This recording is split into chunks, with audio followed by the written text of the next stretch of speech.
Fratres, mari kita bicara tentang reformasi. Memang betul reformasi atau lebih mirip deformasi. Jadi Anda pikir reformasi itu membawa gereja kepada kemurnian? Lihatlah hasilnya sekarang. Ribuan denominasi saling bertikai, masing-masing mengklaim diri sebagai tubuh Kristus sambil menolak tubuh yang lain. Luther memprotes, Calvin memisahkan, Zwingli membakar jembatan, dan kini kekristenan Protestan adalah pasar loak teologi, di mana setiap orang bisa membuka gereja dengan modal Alkitab dan ego yang cukup besar. Yang pertama, sola scriptura, lebih seperti sola opiniku. Anda bilang Alkitab satu-satunya otoritas, tapi mengapa Baptis menolak baptisan bayi, sementara Lutheran dan Reformed menerimanya? Mengapa Pentakosta menggelembungkan karunia lidah, sementara Calvinis menganggapnya sudah usang? Jika Alkitab begitu jelas, mengapa Protestan tidak pernah sepakat tentang predestinasi, sakramen, atau bahkan keselamatan itu sendiri? Jawabannya sederhana, tanpa magisterium, tanpa tradisi suci, yang tersisa hanyalah tafsir pribadi, dan setiap tafsir melahirkan sekte baru. Yang kedua, tubuh Kristus atau kumpulan organ yang saling menolak. Paulus menulis satu tubuh, satu roh, Efesus bab 4 ayat 4. Tapi Protestan, mereka lebih mirip tubuh yang dipotong-potong, lalu setiap bagian ngotot bahwa dialah yang asli. Gereja A bilang baptisan selam wajib, gereja B bilang percik saja cukup, gereja C bilang baptisan tidak perlu, cukup menerima Yesus di hati. Gereja D bilang semua salah, hanya mereka yang benar. Lalu mana kesatuan yang Anda bangga-banggakan? Yang ketiga, gereja universal lebih seperti klub eksklusif. Anda bilang Protestan adalah gereja universal, tapi coba tanya, bisakah seorang Lutheran ikut perjamuan di gereja Reformed? Tidak, karena mereka beda pandangan tentang makna roti dan anggur.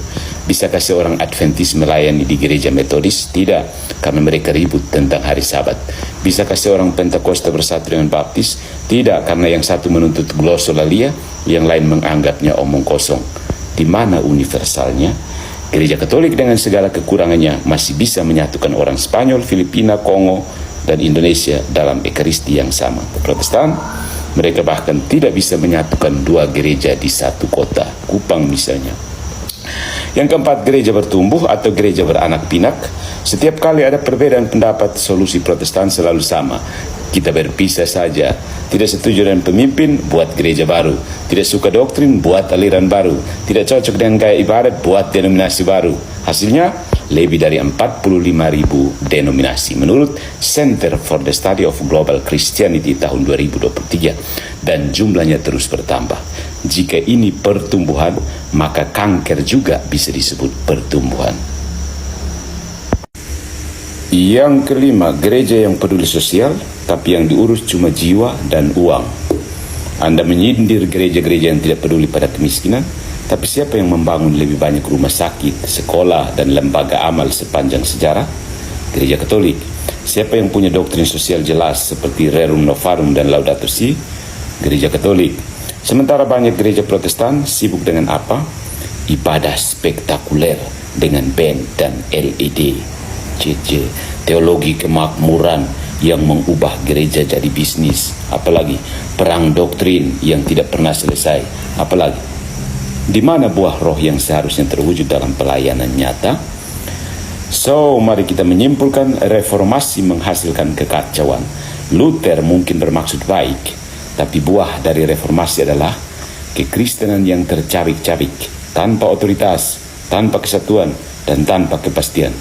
Anda bilang Protestan adalah gereja sejati tidak perlu ribuan versi dirinya. Hanya satu gereja yang bertahan 2000 tahun dengan iman yang sama, sakramen yang sama, dan pimpinan yang sama, gereja Katolik. Selebihnya, coba tebak, besok mungkin ada denominasi baru lagi. Follow for more.